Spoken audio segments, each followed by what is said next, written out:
Hey, Frank, just wanted to know what you saw in the first half, what the message was at halftime, and then the rotation tweak to put Wes in and play AD at the five, go small in the second half. Yeah, the message at halftime was, well, we have to play more physical. The simple way to put it. The public way to put it. They played more physical than us in the first half. We didn't play tough enough.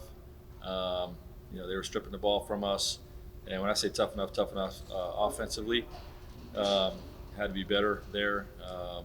And I think we came out in the second half and responded to that. The rotational tweak was, a play-in game, unprecedented type of situation for us, where in a playoff series you have to make your adjustments at from game one to game two or game five to game six or whatever in between games, and we knew coming into this that the adjustments were going to have to be made in game, and we looked at our big lineups.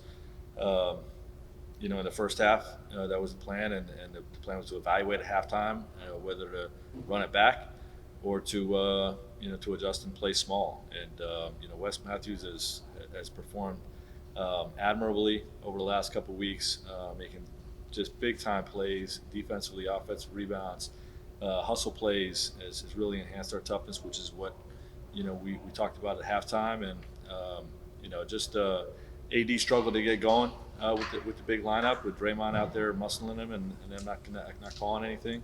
So combination of what I knew West would bring to our toughness, and opening things up for AD by playing him at the five. Yeah, Frank, you showed your trust in Caruso, starting game six last season, played a lot tonight, obviously played well. What did you see with him and kind of combining with LeBron and AD down the stretch as well? He was awesome all night long. When we were struggling offensively, he was 5 for 5 in the first half. Making plays, making shots, defending his tail off, and obviously made huge plays down the stretch on both sides of the ball in the second half as well. He's a champion. He's one of those guys that just moves the needle directly with his play and immediately, and he had a great performance tonight. No. Frank, you guys are obviously at the start of what you hope is a long playoff journey here. But what do you think just a result like this and a performance like this and playing through poor shooting and LeBron getting poked in the eye and kind of all the grit and metal it took to persevere tonight, do you think in what ways can that galvanize you for what lies ahead over the next couple of months potentially? In every way, being tested like that strengthens you. Um, our group, we have a lot of new pieces, and to see our guys be in that environment together just helps us going forward. Obviously, we still have, we still wish we had more time to build cohesiveness and to get guys' legs and lungs where they need to be. Dennis Schroeder and Braun, but those guys competed, and game like this, a close affair where it comes down to the wire, only strengthens your group. Yeah. Frank, you went with, I think, 80 at center for the first time late in the first half, if my memory serves correctly. How did that look play out, and just how valuable is your versatility going to be at that position, like Bill said, possibly over the next few months? Yeah, it's necessary. We used the first half rotation similar to what we did last year with Dwight and JaVale, where we played big most of the first half, and then you use the final 3 minutes to look at the small lineup, and see what that feels like, against this opponent.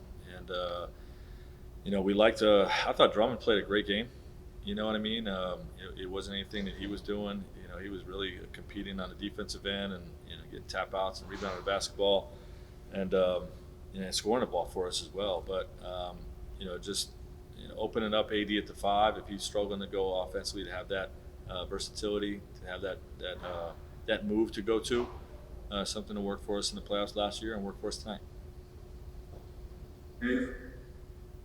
Right, you guys were able to limit Steph to 23 points per game in the regular season on like 40% shooting. He goes off with 37 tonight. I imagine that was a big part of your scouting report going into it. What was he able to do with more than what you guys were trying to do? The guy is just flat out unbelievable.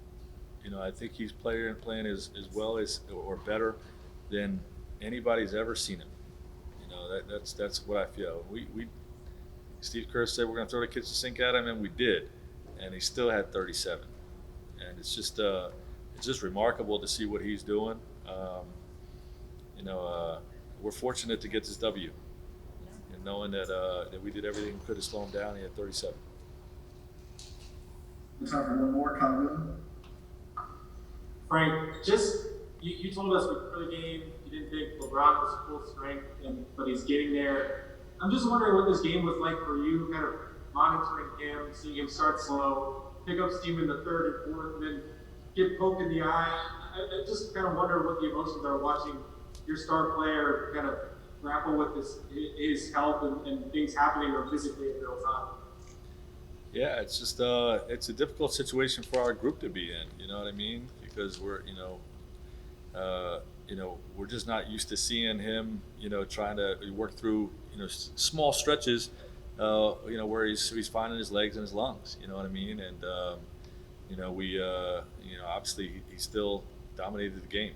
It took a little while to get going. The second half was slow for all of us offensively, but he proved he's the best player in the world with what he does down the stretch, and obviously he hits that bomb, the game on the line to win it for us. I mean, it's just put it on his resume, add it to the list of great plays, great accomplishments. Just a superb performance by him.